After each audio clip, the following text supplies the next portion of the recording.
মোনালিসার মুক্তির প্রলোভনে পড়ে করা সেই সায়েন্টিফিক রিসার্চের চক্রান্ত ফাঁস হয়ে গেল। অবশেষে মুখ খুলল ধূর্ত সায়েন্টিস্ট অনিমেষ।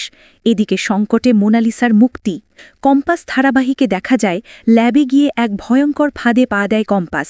তবে অনিমেষ তাকে ঘুণাক্ষরেও সেটা বুঝতে দেয় না, বরং এমনভাবে বোঝায় যেন এই রিসার্চ মানব কল্যাণে ব্যবহার করা হবে।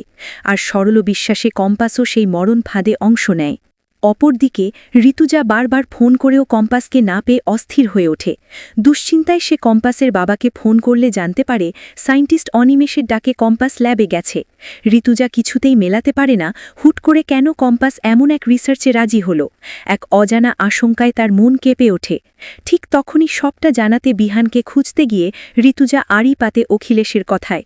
অখিলেশ ফোনে মুক্তিকে বলছে রিসার্চের কথা যেন কেউ জানতে না পারে, কম্পাস যেন সেখান থেকে আর জীবিত ফিরতে না পারে, তার ডেড বডি ফেরার ব্যবস্থা করো। কথাগুলো শুনেই চমকে ওঠে ঋতুজা। সে বুঝতে পারে সবটাই ছিল সাজানো এক নীল নকশা। কম্পাসকে শেষ করার এই চক্রান্ত রুখতে ঋতুজা ছুটে যায় বিহানের ঘরে।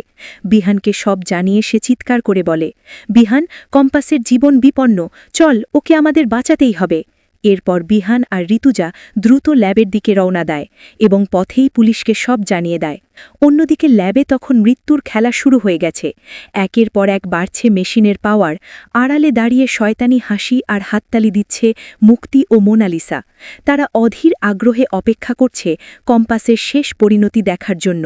মুক্তি যখন অনিমেষকে নির্দেশ দেয় মেশিনের সর্বোচ্চ পাওয়ার দিয়ে কম্পাসকে চিরতরে শেষ করে দিতে, ঠিক তখনই ঝড়ের বেগে সেখানে হাজির হয় ঋতুজা আর বিহান। ঋতুজা চিৎকার করে তাদের বাধা দেয় আর বিহান দ্রুত মেশিনের সুইচ বন্ধ করে দেয়। মুহূর্তেই সেখানে পুলিশ পৌঁছে গেলে অনিমেষ পালানোর চেষ্টা করে, কিন্তু বিহান তাকে ধরে ফেলে। উপায়ান্তর না দেখে অনিমেষ সবার কাছে ক্ষমা চাইতে শুরু করে। পরিস্থিতি বেগতিক দেখে মুক্তি আর মোনালিসার সুযোগ বুঝে গা ঢাকা দেওয়ার পরিকল্পনা করতে থাকে।